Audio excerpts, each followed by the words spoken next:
Hey, I'm Sam. I'm the owner here at Clarksville Climbing, and I've had a lot of different questions about how we did our flooring. We did it ourselves, which in hindsight, maybe not the best thing. I like to do things all on my own and do them myself, but given the headaches and the challenges and the learning curve on this, I probably would let somebody else do it if I had to do it over again. But I've got to do some repairs over here in the corner, and I thought that this would be a great time to talk to you about how we did our flooring and show you some of the things that we've done and learned. In the late 90s, I started designing my own crash pads and found out what really works well. So in a gym, we're able to go with something that can catch you a little bit more softly, yet we want to make it easy to walk on so it doesn't feel like you're walking through soft sand dunes when you're going in to climb. To accomplish that, we went with a dense open cell foam on top, followed by the softer foam, which is going to give you that catch. And then underneath that, we went with the closed cell foam, which is going to be your insurance to make sure that you never hit the concrete floor below. Now, the problems that we've had is over here on my right side, we had the bar or the board that was holding down the cover came off of the wall. So that's why it's taken apart. And I want to talk to you a little bit more about how we anchored it and how we're going to start anchoring it. So right here on the outside, you can see what we've done. This was a recommendation from another gym owner. They got this from Cascade Flooring, and that is a great flooring company. I would probably go with them. And we're pretty dirty right now, I haven't cleaned up. But you can see the vinyl cover comes over the edge, and then we wrap it in a board, and then that board gets screwed down. And that keeps everything pretty tight and nice and tucked away. What we had done is right up here in the wall, we had a huge tail that we were planning on just tucking down in between the wall and the foam and having that friction keep it in place, and that didn't work at all. So what we ended up doing, and I'll show you that right here because I've pulled this up, is we took a wire. Here's that wire that I was telling you about. And then we tied it down, pulling these strings through the bottom T-nut holes and then tying it off. And that has kept it tucked in, but you can see how it ripples. Man, that bent up really good. Some good that did. I mean, at least it kept the flooring down. But if I were to recommend doing a wire tuck, definitely don't just get this wire that's used for chain link fences. It bends too much. So since I had to take this area up anyways, I'm gonna start adding the boards along this wall and see what it does. So I've already started to install the frame, as you can see here. And now I'm gonna attach that. I'm using 2-inch wooden screws going through the back of the wall. So that is 3/4 inch plywood going into 1.5 inch board. So I have a 1/4 inch board before the screw starts to poke out. So that means that the tip of the screw is not poking through on the other side and won't tear up the foam.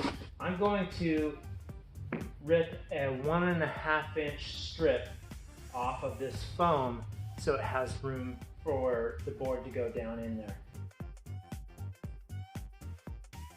The tool that I'm using here to cut the foam is an inexpensive turkey carver.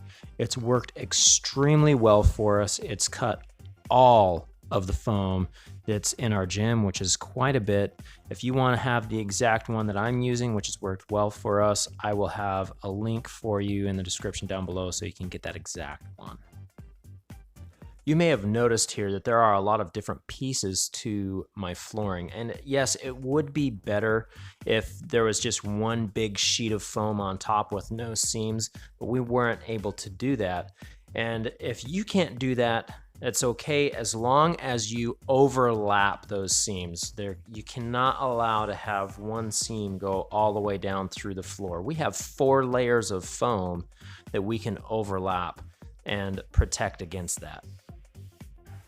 So something else that we've been having a hard time with is the flooring at the seams coming apart. So this is an 18-ounce vinyl fabric, and we chose to heat weld these seams together. And there's about a 4-inch gap, so that gives it a lot of girth for it to hold together. Now, I think what the problem was is we heat welded this directly on the concrete. So as we were heating this up and melting it together, that concrete was robbing the heat, and it made for really weak joints. So the welds that we've done off of the concrete have held up way better. Now I can't just heat weld this right over the foam because it deteriorates the foam. But since we folded this up anyways, I'm able to slide a board underneath this, and we're gonna heat weld this back up, and hopefully it'll stay. This heat gun kit has been super helpful in this project. It's got everything that you need to do these type of heat welds, and if you want to find that yourself, I'll go ahead and throw a link in the description below. I finished all of the heat welds off camera, so now we can remove that board and we spread out the cover. And now it's time to go ahead and start attaching the edge of the cover down to the board that we just installed. And what I found works well here for me, the way that I'm doing it, is to hammer in that strip that's going to get screwed down and pinch the cover between the frame that we just built and the strip that goes on top. Now, because I'm not rolling it on this side, I'm putting a screw every 6 inches in hopes that that pad, or sorry, not the pad, but the cover won't move and it'll hold it nice and firm in place. Only time will tell if this is the right way. If you've been following the channel, you know that I ripped down a bunch of our scrap plywood into 2-inch strips so that we can use it for different things. Now, I need an 1.5 inch strip to go down on there, so I could rip a 1/2 inch off of this, but I'm gonna see if it works. So I'm gonna try to pound it down in there. Maybe it'll work right. Foam presses, right?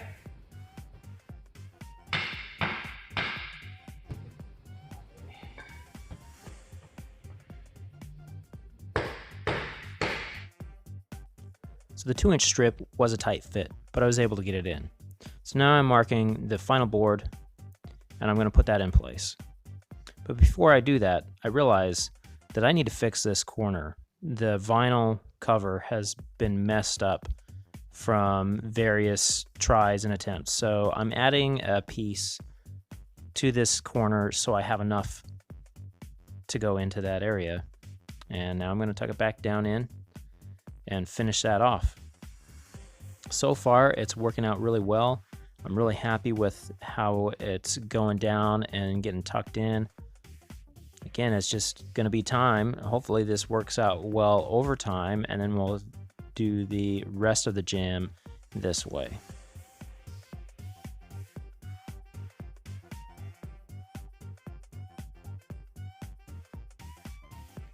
I secured the cover pretty much the same way here on this end as the other strip, except at the very end by the door, I was able to roll the cover over the board just a little bit.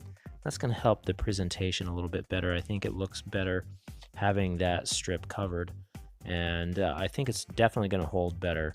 Because I wasn't able to roll it on the other areas next to the wall, I'm going back and I'm making sure that there's a screw at least every 6 inches. Now on this outer edge, it's really easy to roll those strips into the cover, so you can get it really, really tight, and your presentation looks so much better with it rolled. So I'm buttoning that down. I think everything is looking really good, and I'm really happy with it. Okay, so the flooring has been fixed for a couple of weeks now, It seems like it's holding together quite well. You can definitely tell that there's a gap right here in between this wall and the floor, but it's, even though it is the exact same gap up here, you really do not notice it at all. Now I know that it's going to be really hard, and right up here you can see where right at there, yes, there, that is where the transition goes from the old way that we were buttoning it down to this newer way, which I'm not too sure if it's going to be the way that we do it. You can tell as you look in this section and then go out across the rest of the floor that this area is stretched out and pinned down a little bit better than this area out here in the rest of the floor. So it did work well. I'm excited to see how it's gonna hold up over the months, and whether we're gonna go out into the rest of the gym like this, we'll just have to wait and see. Hope that you've enjoyed this video. Please like and subscribe.